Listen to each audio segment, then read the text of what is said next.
জ্যোতির্বিজ্ঞানীদের গবেষণায় সম্প্রতি খোঁজ পাওয়া গেছে পৃথিবীর সমান একটি গ্রহের।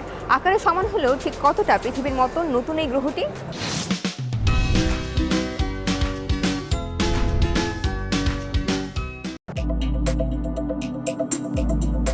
আমাদের সৌরজগতে যেসব গ্রহ রয়েছে সেগুলো মূলত সূর্যকে কেন্দ্র করেই আবর্তিত হয়।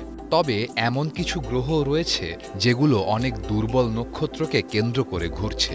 সম্প্রতি জ্যোতির্বিজ্ঞানীরা এমনই এক গ্রহের সন্ধান পেয়েছেন। এটি এখন পর্যন্ত আবিষ্কৃত এই ধরনের দ্বিতীয় গ্রহ ব্যবস্থা।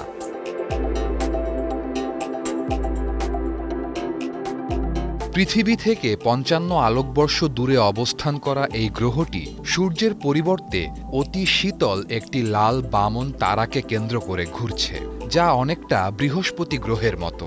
আর এর নামকরণ করা হয়েছে স্পেকুলাস 3b। এটি মূলত একটি এক্সট্রা সোলার প্ল্যানেট। উত্তর চিলির আতাকামা মরুভূমির প্যারানাল অবজারভেটরিতে ধারণ করা ছবি পর্যবেক্ষণ করে সম্প্রতি নতুন এই গ্রহটির খোঁজ মিলেছে। Search for habitable planets eclipsing ultra cool stars বা সংক্ষেপে স্পেকুলাস প্রজেক্টে ইনফ্রারেডের সাহায্যে মহাকাশে অতি শীতল নক্ষত্রের চারপাশে ঘুরতে থাকা গ্রহ অনুসন্ধান করা হয়।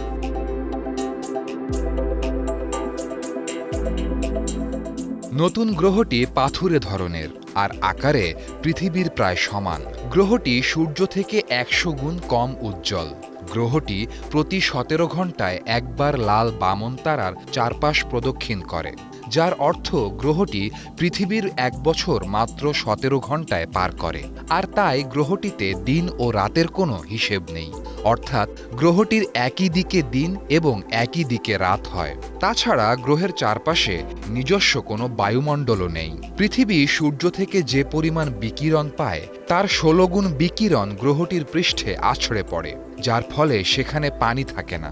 এতে খুব সহজেই অনুমেয় যে গ্রহটি বসবাসের অযোগ্য।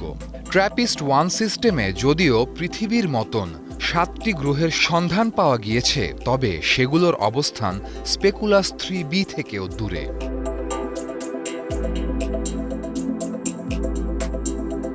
বেশ কয়েক বছরের চেষ্টার পর ছোট শীতল তারাকে প্রদক্ষিণ করা পৃথিবীর সমান গ্রহটির খোঁজ পাওয়া গেছে বলে জানিয়েছেন জ্যোতির্বিজ্ঞানীরা। বামন সেই শীতল তারা সূর্যের চেয়ে ১০০ গুণ বেশি সময় ধরে আলোকিত করতে পারে বলে ধারণা করা হচ্ছে।